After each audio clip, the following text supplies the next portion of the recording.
Hello, everyone. Welcome to the program. This is Politics Today, live on Channels Television. I'm Sean Akimaloye in Abuja. A conversation tonight has such one that has grabbed the headlines and gotten the attention of the nation.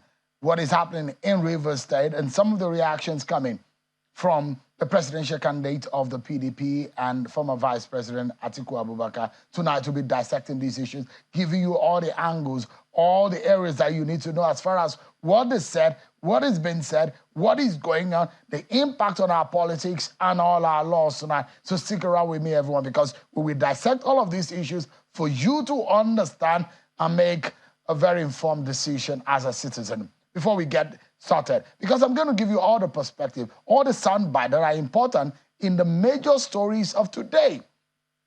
Let's have you with some of your political roundup stories.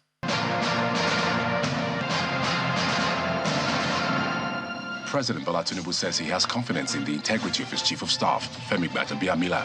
The president made the clarification before the commencement of the week's Federal Executive Council FEC meeting and warned that all campaigns of calumny and insinuations against his chief of staff should stop. I have absolute confidence on the integrity of my chief of staff. All the Inspector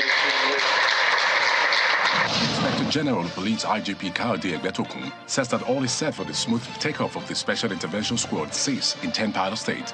He was speaking at the opening ceremony of the conference and retreat for senior police officers at the Landmark Event Center in Owerri, the Imo State capital.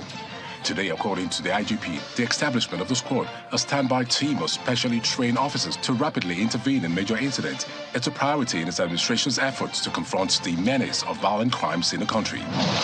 Meanwhile, the federal government has assured Nigerians that the Tinubu administration will continue to invest resources in security and initiate key reforms that will enhance performance of the police to enhance better internal security and safety of all Nigerians. The Minister of Police Affairs, Senator Ibrahim Gaidam, stated this in Owerri, the Imo State capital, during the opening ceremony of the 2023 conference and retreat for senior police officers. The Ogun State Governor, Dabra Abiodun, has unveiled the state compressed natural gas mass transit buses to the public as part of the palliatives to cushion the socio-economic effects of the subsidy removal by the federal government. The governor said the initiative is also part of the multi-modal transport master plan of the administration towards improved ease of doing business while boosting the state economy. Amidst the political crisis rocking Rivers State over the alleged plan to impeach the governor of the state, a former Federal Commission of Information and elder statesman, Chief Edwin Clark, is asking President Bola Tinubu to call the Minister of the FCT, Mr. Nyesom Wike, to order. Chief Clark told a press conference in Abuja that the crisis rocking the Rivers State House of Assembly is traceable to the former governor of the state, Mr. Nyesom Wike. So I'm calling on Mr. President to call him to order and leave peace to reign under the present governor in Rivers State. Ahead of the November 11, 2023 governorship election in Kogi State, the All Progressives Congress has inaugurated Independent Campaign Council for its governorship candidate in the state. The Zonal Organizing Secretary, North Central of the APC, Mr. Ishiaka Musa, who was speaking in Lokoja while inaugurating the Ododo Dual Independent Campaign Council, says the leadership of the party and President Tinubu are solidly behind his candidate in the state on a mission to consolidate on the good works of the outgoing administration of Governor Yahya Bello.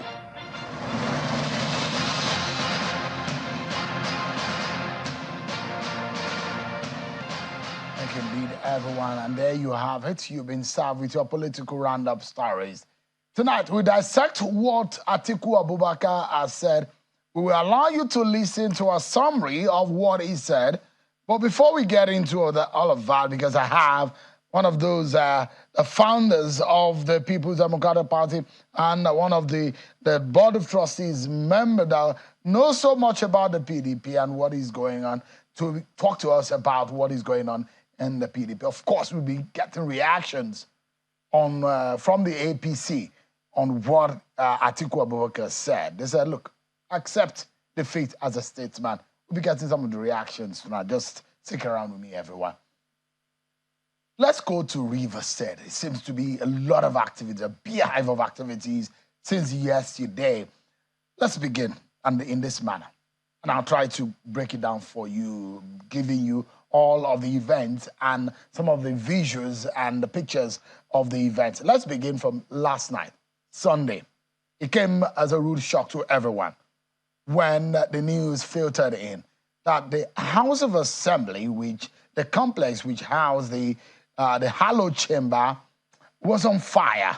A lot of people were wondering what could have caused it.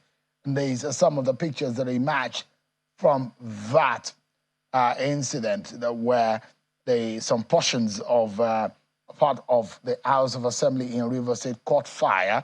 And the police said they are already investigating what could have caused the fire. But as that was going on and people wrapping their heads around what could have caused the House of Assembly in Rivers State, which is sandwiched around the government house, the courts on the other hand, and it's in some very, if you say one of the most secured places in Rivers State, you might be right. And this was what happened yesterday. Now you can see the nameplate of some of the lawmakers right there on the desk, and that is some of the pictures imagine. Now, from that point to this morning, there emerged an emergency sitting by the members of the House of Assembly in Rivers State. And when they gathered at the House of Assembly, albeit in a very tense atmosphere in the state, about speculations and rumors of what could have happened. You see, some of the members will say, we have almost 2/3 of the members of the House of Assembly here. Obviously, there's some members of the House that were absent here. And there are 3 agendas at this sitting, part of which include the plot to remove the majority speaker and 3 others from the office, and also to impeach the governor of the state. These are some of the agenda on the plate at the time they had this emergency meeting. This happened in the early hours of today. Take a listen to what the Speaker of the House of Assembly in Rivers State had to say.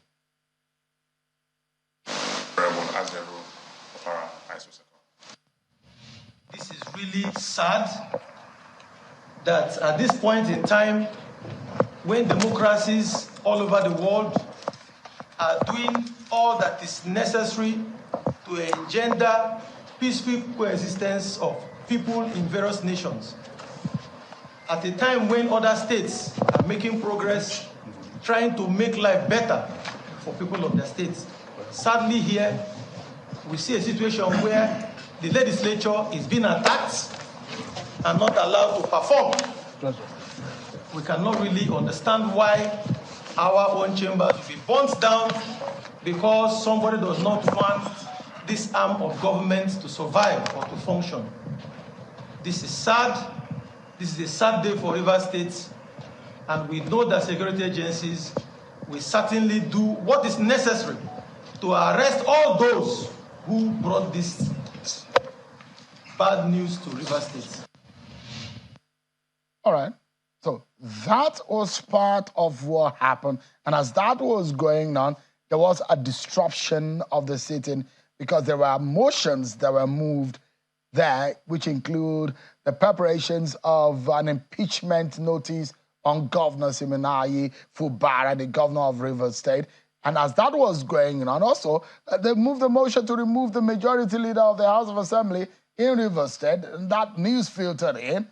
And then there was a sweep on those who were sitting there, and there was some kind of commotion and disruption of the sitting. Not long after that, when those who were running helter-skelter, who now saw police and security operatives taking over, cordoning the area, and we saw the governor, Governor Siminayi Fubara, who took to the street to walk to the venue to find out for himself what exactly is going on. Tear gas, water cannons been displayed and executed by the police.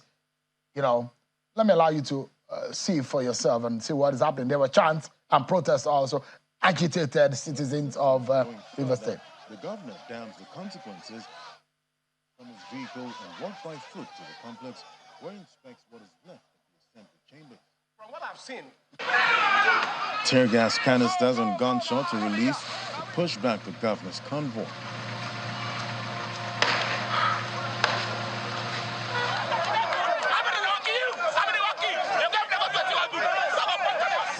but insisting on going further, the governor damns the consequences as he allows.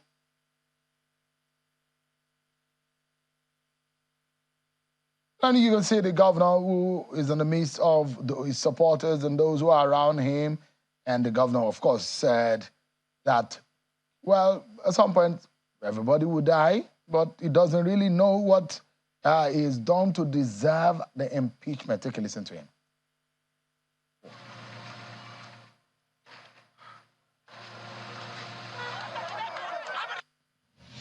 From what I've seen, the security is even compromised. Yeah, exactly. They were shooting at me. They were shooting at me. This operation was shooting at me directly. But it doesn't matter. Somebody will die one day. Yes. I want to die. When people hear Fubara, they say, who is this Fubara? Is that man that was killed one time for a struggle? You will not die. You will not die. I am not against anybody. I am not planning anything against anybody. But I don't know where all these things are coming from. Let it be put on record.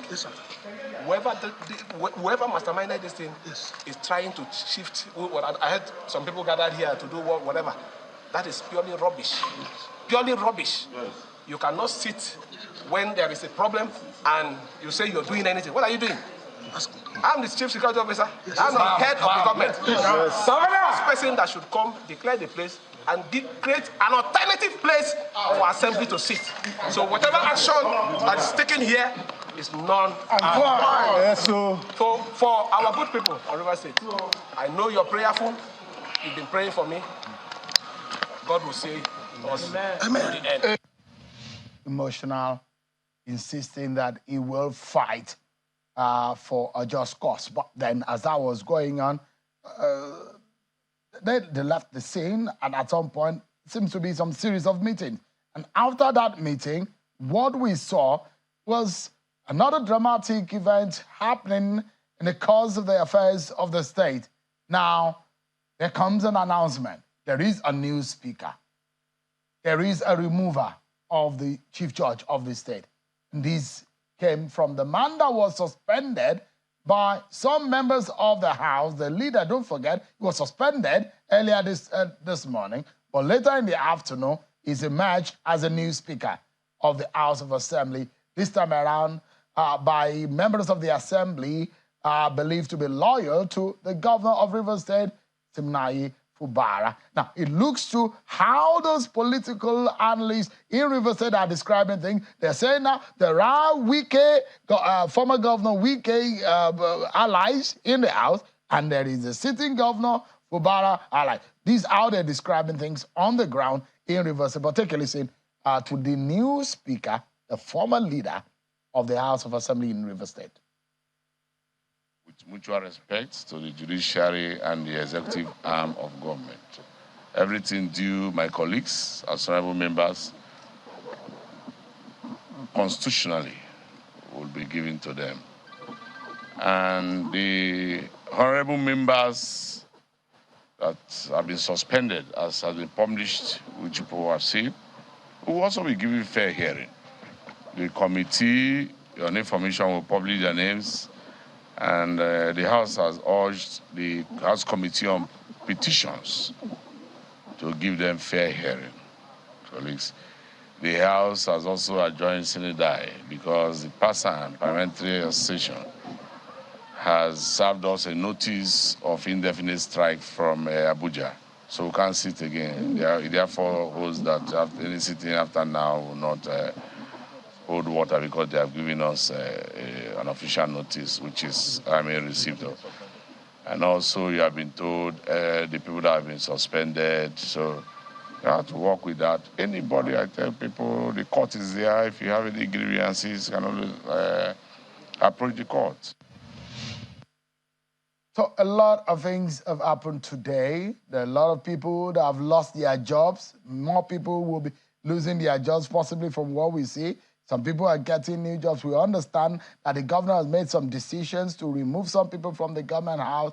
Some very powerful and some highly placed officials who work in the background have been removed from office. in Rivers State Government House, and there are not new changes in the legislative and the executive arm of government in that state. This is not the first time we've seen this kind of scenario playing. But you remember at some point where there were the knocking of Akpako in the Rivers House of Assembly. This was in the days of Rotimi Amechi, and you know, just about 8 years ago or thereabout. Looks, things are replaying itself. Let's get a sense of what this means. The legislative issues, the political issues, the legal issues. Tonight, I have a constitutional lawyer, a former member of the House of Representatives. In fact, he was a former chief whip of minority whip in the House of Representatives, Dr. Samson Osage. He joins us virtually from Abuja. It's good to see you. Thank you so much. Interesting that I call you out this time around. I mean, sometimes because of some of these controversial issues, but I know you've seen a lot of this kind of controversy in our constitutional and our political history. In fact, around 2003, 2007, we saw a lot of impeachment moves from Ladoja in Ibadan to several states of the country. In Plateau, we've seen a lot of impeachment moves where people will gather. In fact, in Kogi State, it was a norm at some point in their politics. Now, Rivers State is playing out. From what we saw today and what you know, what do you think is playing out? Thank you, Sean, for having me on this program this evening. Like you said, a lot has happened today in Rivers State, the Rivers State House of Assembly, which is the legislative arm of the Rivers State government. I think for me, it would be premature to attempt to delve into the political angle because one does not have sufficient information on that yet. But speaking from the legal and legislative perspective to these issues, I want to say that there are legal implications for some of the steps that have been taken by the Rivers State House of Assembly today. Of course, from what we have seen now, there have been impeachment and counter-impeachment. There appear to be two speakers that have been thrown up. The existing speaker appeared to have also gathered some members, the number notwithstanding now, removing the leader of the House. And of course, the leader of the House with some other members have been elected as speaker, and some other things have happened, including the signing of impeachment notice by some group of people. Now, let me say that from the constitutional point of view, the Constitution contemplates a situation by Section 143 regarding the impeachment of the president, Section 188 regarding the impeachment of the governor. The Constitution contemplates that when a governor or a president is to be, removed from office or impeached by the provision of the law, there is required to be signed by the legislature, at least by 1/3 of the legislature, giving notice to the holder of the office, be a governor, a deputy governor, a president, or a deputy president or vice president. Now, what we have seen today, we are not too sure whether the notice of impeachment signed by one group of the legislature confirms or complies with that provision. And now we also hear that another group of legislators have also suspended the chief judge. Now, the removal of the chief judge from office from the provision of Section 292 of the Constitution follows a strictly constitutional pattern. And I do not think, for instance, that suspending a chief judge is part of that process of removal. So as the days goes by, we are going to be seeing whether or not these processes have followed the constitutional provisions. So far, so good. What is happening within the legislature now shows that the legislature itself that is set to impeach the governor is itself not at peace with itself. And so the legislature must be able to organize itself in the first place before we can be thinking of impeaching the chief executive of the state. And normally, under the Constitution, the impeachment of the president or the governor is not a walk in the park. Apart from at least 1/3 signing the impeachment notice, it has to be served within 7 days on the holder of the office or the governor. If he replies, the speaker has 14 days to decide, and the House has 14 days to decide by a motion and resolve whether or not to investigate. If it passes that, it has to call on the chief judge, to set up a panel which has 3 months, within 3 months to submit its report and then get back to the parliament. So it's not a walk in the park. It's not an easy thing. But we have seen in Nigeria that impeachment of the chief executive of the state has not been a tea party. More often than not, the courts, in the larger that case that you mentioned, the courts have had to declare invalid the process for the impeachment. Of course, there are situations where impeachment have also passed. Recall Balarabe Musa in 1979-1981 was impeached, of course, by a majority party of the MPN as against his own party that was minority in Kaduna State. So there are legal issues, and whether these legal issues are going to be strictly complied with in an attempt to remove the governor of the state remains to be seen in the days to come. But as we speak now, there appear to be challenges facing the assembly itself to be able to comply with the law in order to carry out its threat to impeach the governor. Thank you. So we look at to make a move of an impeachment on a governor. I think you just need, by law, 1/3, isn't it? Yes, to sign a notice of petition. Notice of petition, you need at least 1/3. Yeah. Yes. So the process is, first and foremost, you make the move, the notice of impeachment on the governor, which the law stipulates the window, the number of days in which he needs to respond.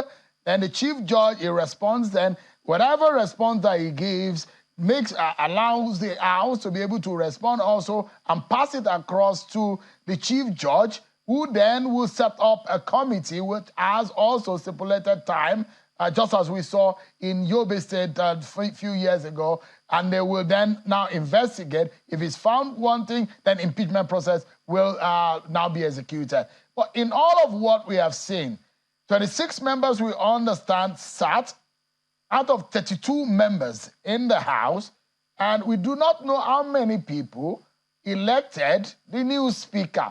What do you think is going on constitutionally and in the eyes of the law? What does the law see, or what does the law feel, technically speaking?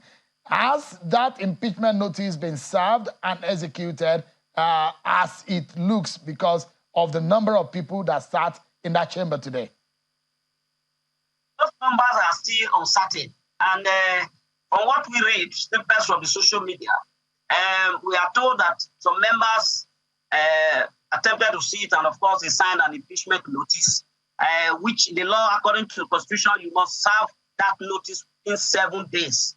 And now, if that impeachment notice, for instance, has at least 1/3 of the 32 members of the House, then they need to serve it within 7 days. And then the holder of the office, that is the governor, has a window of about 14 days to reply. And if whether he replies or not, the House will need to come back, to decide whether to investigate the impeachment allegations or not. It is only when it eventually resolves to investigate it that it invites the chief judge, to set up a panel, to look at the allegations. And that panel has about 3 months, within 3 months, report back to the House to decide whether those allegations have been proved or not proved. If those allegations are not proved by that panel, then the House can no longer take any decision. But if they are proved, the House again has to take a decision whether, to resolve that based on those allegations, the holder of the office stands impeached or do not stand impeached, depending on their resolution, or whether it is negative. So I said it's not a walk in the park. And the legislature, as we can see now, is in turmoil. And until it is certain which number is on which side, it is going to be very difficult to understand the potency of the purported notice of impeachment, and of course, the validity of the impeachment and counter-impeachment plot of the speakers and leadership of the House. So there is a conundrum, legislative conundrum, one may say, regarding this process that have started. They will get clearer as time goes on. All right, let me take you to the realm of politics. And there are those who have said this is pure politics, and this is allegedly former Governor Wike and Governor Fubara, who are now in an obvious political rift. Those who will say, is this not too early? And this is not the very first time that we've seen this kind of a thing happen. In your own state of Edo, in several states of the Federation. In Anambra State, we saw it situation happening there. In several states of the Federation, we've seen successors and predecessors, falling apart, falling out just few months after the one leaves the office and the other takes over. What do you think is the implication of a Wike and a Fubara going into a political war in Rivers State? Honorable Osage, can you hear me? Yes, you're talking about the political angle. I think my response. Hello, are you hearing me? I can hear you. Please go ahead. My response to that is that it is uncertain now what the political issues are. One cannot speak with exactitude on what the issues are for now. The governor himself has said he was going to address press conference to probably unveil the issues behind the issues that are going on right now. The former governor that some people are, of course, pointing accusing fingers at is yet to make anything public. So we need to wait. Of course, there can be no smoke without fire. We are in a political era. It is not unlikely that there may be some political undercurrents for this. But as a lawyer and a legislator, I am more interested in the legality of the legislative process that can lead to the impeachment of the governor. But however, I think that the political angle holds a lot of issues, a lot of answers to the questions that are going to raise. Honorable Osage, if you hear some of those protesters or those on the street chanting, "Go to Abuja, Wike, go to Abuja," that, of course, cannot be far away from the undercurrent that is going on. But let me allow you to look at this quickly, and our viewers to also see this, what is happening, and what the law enforcement also, what side they are, on what side they are, and for the #1 citizen in the state, and perhaps the kind of treatment that was meted on him, he is complaining of the fact that there are biases in the security agencies. He said that they actually targeted him. And this was a picture that came out of that. And they targeted at him, and the tear gas and the water cannon was actually directed at him. This was a scenario that played out. We've seen people almost lost their lives in legislative crisis in Rivers State. We've seen people being hit with mace on their heads in Rivers House of Assembly crisis. And this is looking like something that is becoming violent and deadly. How do you think this can be resolved, or be nipped in the bud? Because this would definitely affect governance in the state, isn't it? Definitely. There is crisis in Rivers State. And for what you said was meted out to the governor. As you can see this crowd, it is not unlikely that those who are tempted to quell this protest may not even know that the governor is in the midst of that crowd. But however, I think that the police probably were trying to dispatch the crowd so that to continue to maintain peace and order. But it is clear that the governor has been affected by the canisters of tear gas and the cannons of water that was poured on the crowd in order to dispatch them. But again, this is a conduct, that is not peaceful, and the Constitution did not contemplate that if there is a need to carry out an impeachment of a governor, or if there's a crisis, it should result into this kind of situation. It is most unfortunate, and that is because in our climate, we do not respect the law. And almost everybody is guilty of this disrespect for the law.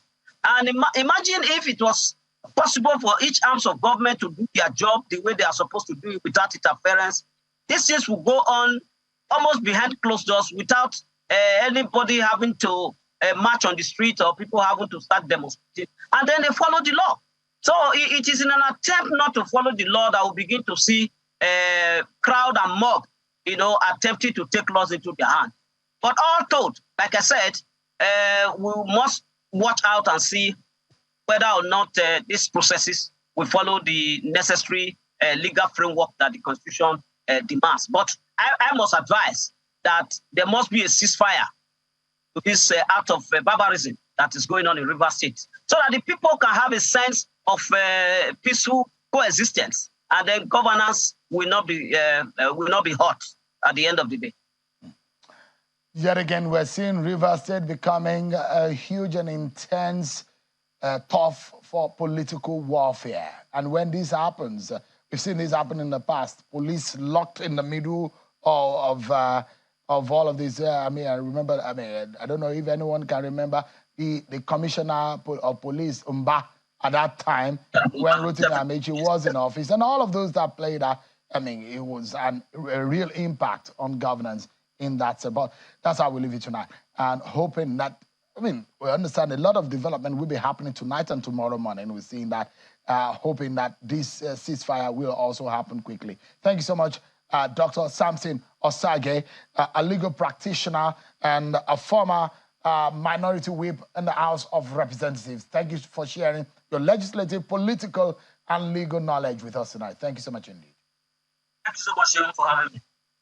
We take a break from Rivers politics and we go and analyze what Mr. Atiku Abubakar said. A very senior member of the Board of Trustees of the PDP will be speaking to us tonight to analyze some of these issues. Of course, we'll be getting to hear the reaction of the APC on that matter. They've told Atiku Abubakar, accept defeat as a statesman. Will he? We'll be right back after this break, everyone. So much everyone for staying with us. So the last looks like it's not yet heard from the outcome of the Supreme Court judgment on the 2023 presidential election. Today, a former vice president and a presidential candidate of the People's Democratic Party in the February 25th presidential election took to the podium to address Nigerians in a press conference in Abuja this morning. And he has dissected the Supreme Court judgment from his own standpoint and what his lawyers have briefed him. And he says it leaves anything to be desired.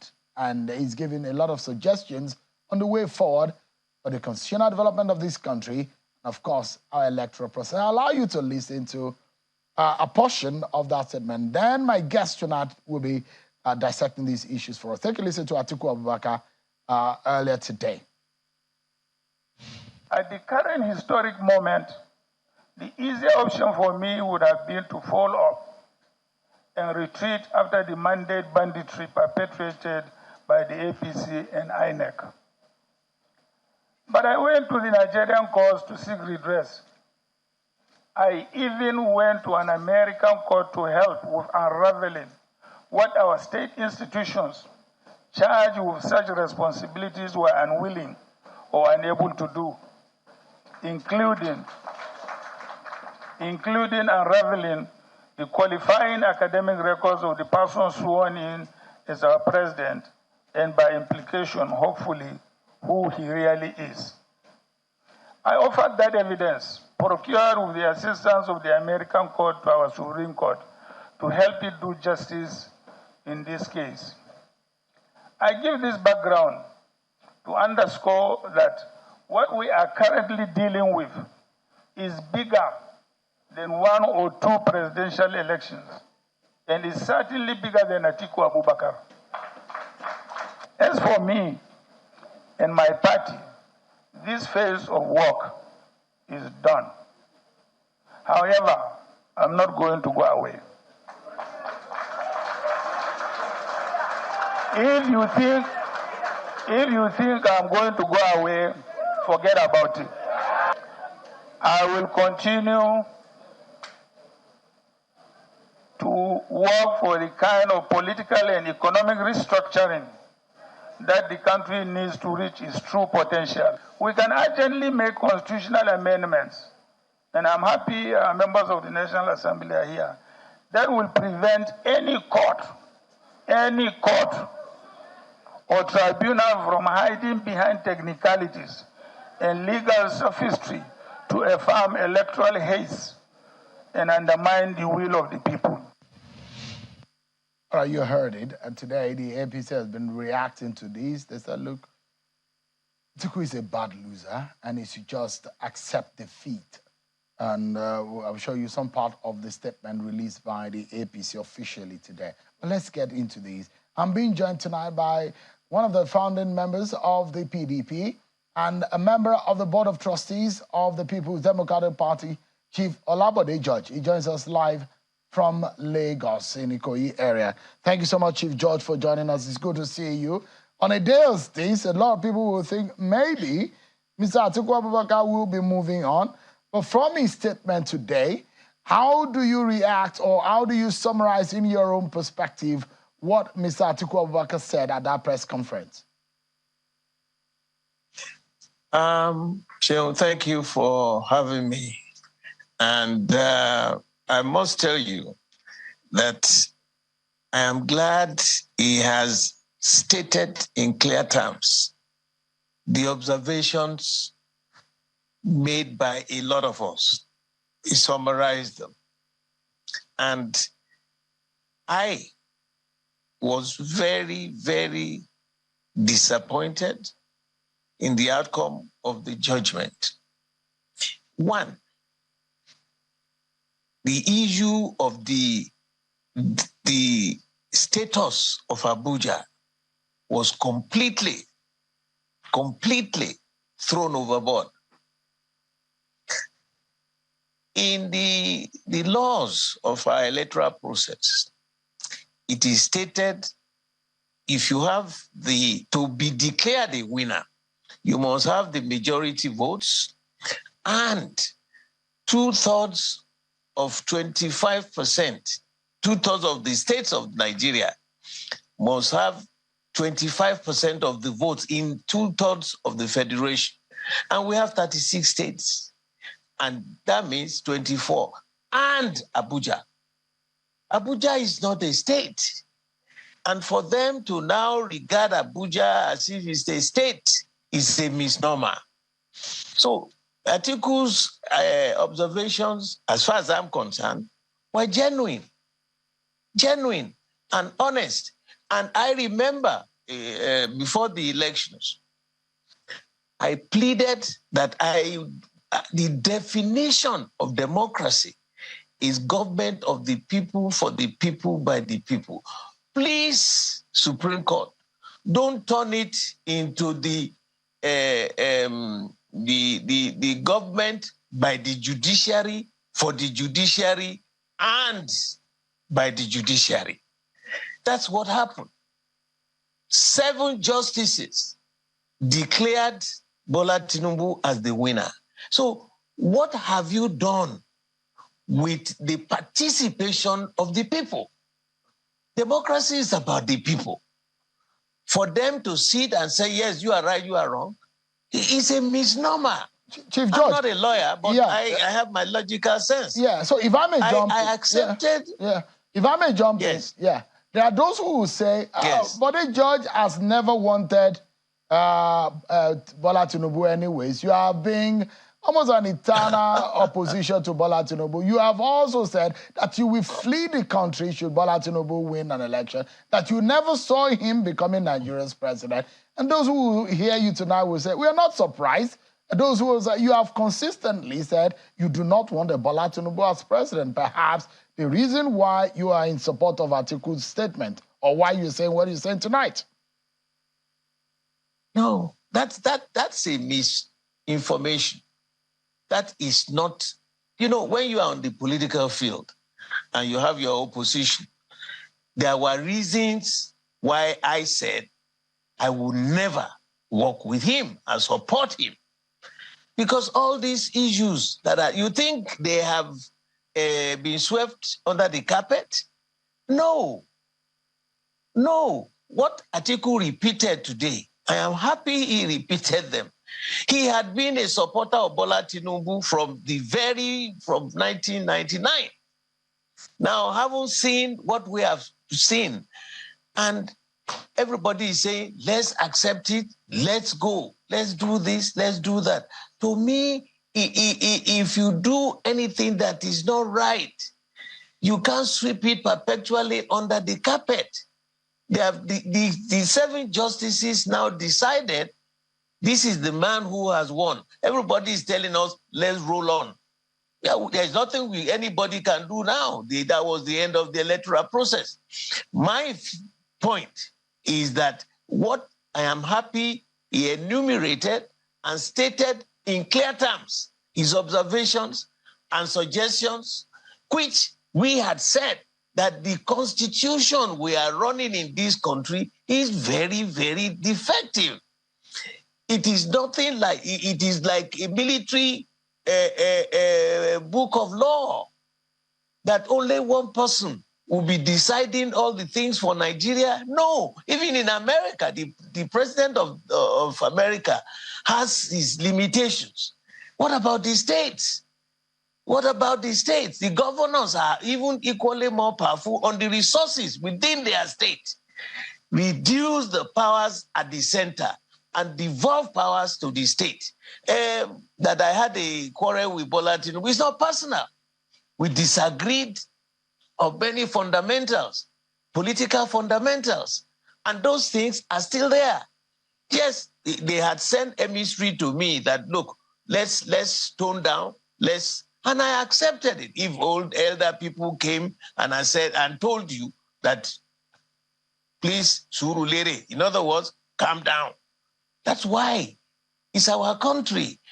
You know, getting to Abuja is not the problem. Managing Nigeria from Abuja is a major, major, major concern for us. The issue of insecurity, the issue of religion, the issue of the economy, the monetary and fiscal policies of this country. Look, every inch you keep dishing out money, borrowed money, too much money versus few goods. That leads you to hyperinflation. All right, These Chief are George. basic things that we. Yeah. It's not time for governance. Chief George, let me. There's nothing I can do physically. Yeah, I have quite a long list of questions for you, so I'd like to quickly get it in quickly before the end of the show tonight. Okay. So, one of the questions is for you. I mean, some emissaries have come to you to plead with you, and for the age, the caliber, the status of an Atiku Abubakar. The election had been conducted, executed. The Supreme Court has given its final. There isn't anything anyone can do except if God himself speaks from heaven. That is how our laws are made. The Supreme Court's judgment is supreme. And they are the only ones that can reverse their own decision. Now, the question is, those who believe or think that for any person who is categorized as an elder statesman, shouldn't they be thinking of how they will work with the government of the day in the interest of the Nigerian people? Are you, for example, hoping that you could also contribute your quota in helping your kinsman, Bola Tinubu, to make Nigeria better? Is there a possibility? And perhaps also telling your very good friend Atiku Abubakar to do the same. Is that possible? Look, there's nothing impossible in life if you have the fear of God in you. That doesn't mean if you see something wrong, you shouldn't talk about it. So you don't just accept that things are okay. We disagreed with the explanations made by those 7 judges, and we remain divided on that. So the fact that it's a nation, we must work together. But at the same time, you must have a solid opposition group who will ring a bell once they start deviating from the norm. If you don't have opposition that all of us will just carry along and start running like idiots, no. What is the essence of governance? They will make their policies. If we see certain areas where we are not happy, we must shout out. We must talk about them. You know, right now, the inflation rate in Nigeria is well over 22%. The interest rates, so who can go to the bank to borrow money to run any organization? It's not there. So we cannot just, oh, he has won. Yes, they have declared him winner, and we have told you those areas of the judgment that we disagreed about. We can't do anything. That's the end of the... All right. I'll probably just follow up on that question. For example, what the APC is replying and responding to Mr. Atiku Abubakar's press statement, press conference. This is how the APC is responding. And I'll take a portion so that you can respond to it. They're saying, quote, "It is delusional for Atiku and his degenerate PDP to have expected the courts to rely on their bogus, flimsy, unverifiable, uncorroborated, illogical, and hearsay evidence to upturn an election that was conducted in substantial compliance with the constitution and electoral laws of our land. Thankfully, it does not lie in Atiku's mouth to declare what constitutes incontrovertible evidence. That is a constitutional duty of the court and which they have discharged honorably and creditably." That is a position of the APC. Are you telling me that there is a human being that is like God? There are no flaws within the judgment? I told you, just one major issue. Their definition of the status of Abuja is completely rubbish. The Constitution is clear. It is 2/3 of the states of Nigeria and Abuja. Bola didn't win 25% in Abuja. They declared him the winner. It's an anomaly. The fact that we talk about it doesn't mean you are going to change it. But let's put it on record. If it is done genuinely, positively, and righteously, why should we fight against it? We are making our statements for the pages of history. In the future, we had all kinds of judicial statements. You forgot the 12 2/3 of 19 states in those days, where Papa Kijide was defined, redefining this and talking about 12 2/3 that it is. And you read the judgment of Justice, the late Justice Eshaw on that matter. Now it's a unanimous decision, and we are telling you, look, listen, go and read the valedictory speech by that justice who just retired. He calls to question a lot that is going on.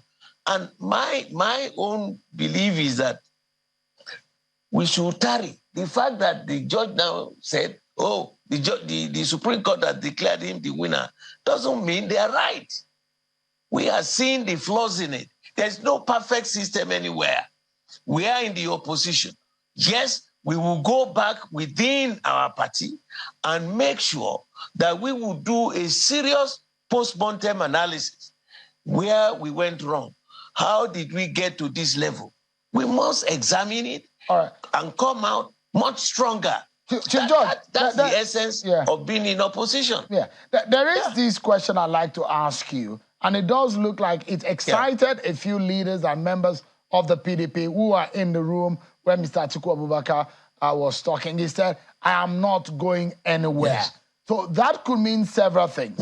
It could mean whether or not he has interest in running again in 2027, or it could mean that he's still going to be a leader of the PDP and help the PDP to rebuild and build capacity or be an opposition. It could mean several things. But, I mean, for those who think that Bode George was one of those who worked against Atiku Abubakar, and you were in support of those who are anti-Atiku Abubakar in the PDP, should Atiku Abubakar decide to run in 2027, do you think is the right thing to do from the statement he made today? No,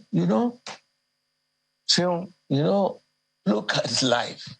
Who can guarantee that he will still be alive by tomorrow in any human being? It's a long haul. I told you, we will meet.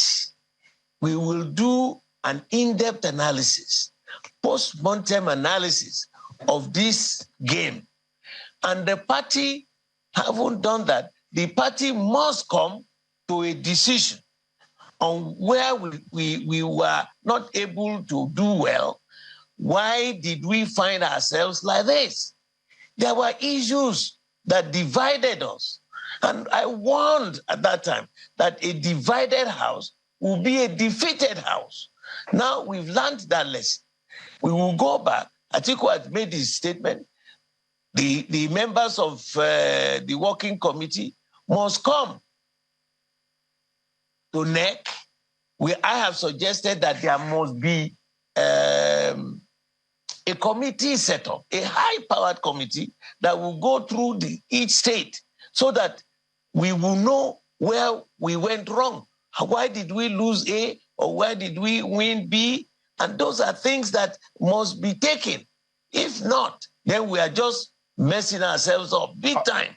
All right. You cannot just suddenly conclude that whatever statement he made, as long as he is there, until another candidate emerges as the leader of the party, he will remain because he's still the presidential. He was our presidential candidate. That is the norm. That's the practice in our party. It doesn't mean anytime he comes and he dictates to us, we will also say, yes, sir. No. He will lead. And we, in our party, we now need to put some elders as elders in the room to be able to calm the nerves of so many of our states. Yeah. Let's anchor on this note.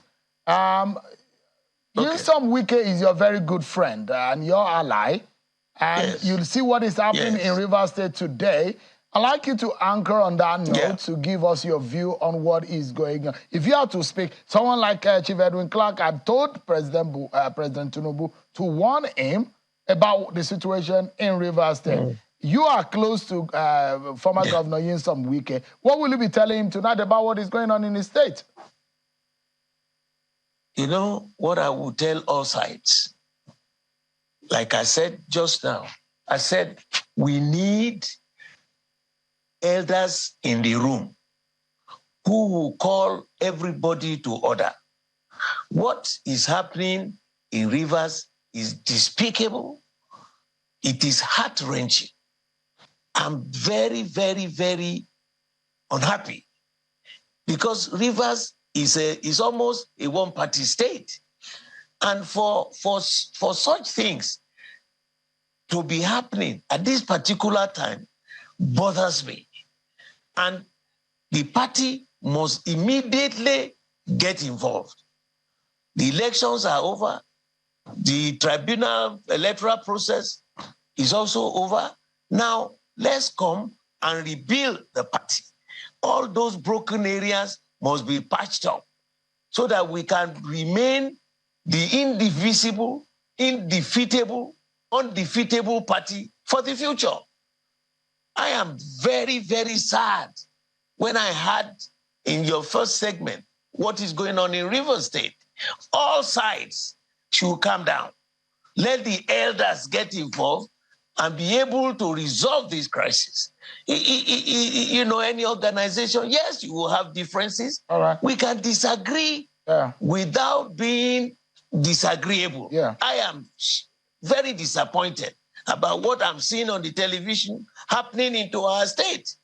Please, all sides should calm down and walk the path of honor. All right. And then you look at it, why are they doing this? It is still too early. The good people of Rivers will be so disenchanted. And it's a reflection on our party. Chief Judge, so I'm also personal issues, please stop them. Chief Olabode George, a member of the PDP Board of Trustees, thank you so much indeed for your time tonight. And of course, if you look at it, if you chronicle what is happening today, what has happened about this impeachment plot, asking on the House of Assembly, the removal of the majority leader, emergency sitting are held today, the removal of the House leader, and the impeachment plans. The Speaker has asked the notice of a whole lot of whatever we've chronicled. We hope that my colleagues will be able to put it on the screen for you. But before we close, let us also tell you, INEC is also giving information about collection of permanent voters' card in the 3 states that elections will be holding on the 11th of November, Bayelsa, Imo, Kogi State. If you have your permanent voter card or you don't have it, please go and collect it. That is information coming from INEC. Well, that's how we draw the curtains on the program tonight. Thank you so much, everyone, for watching. I'm Sean Kimberley. I'll see you tomorrow, same time. God bless Nigeria.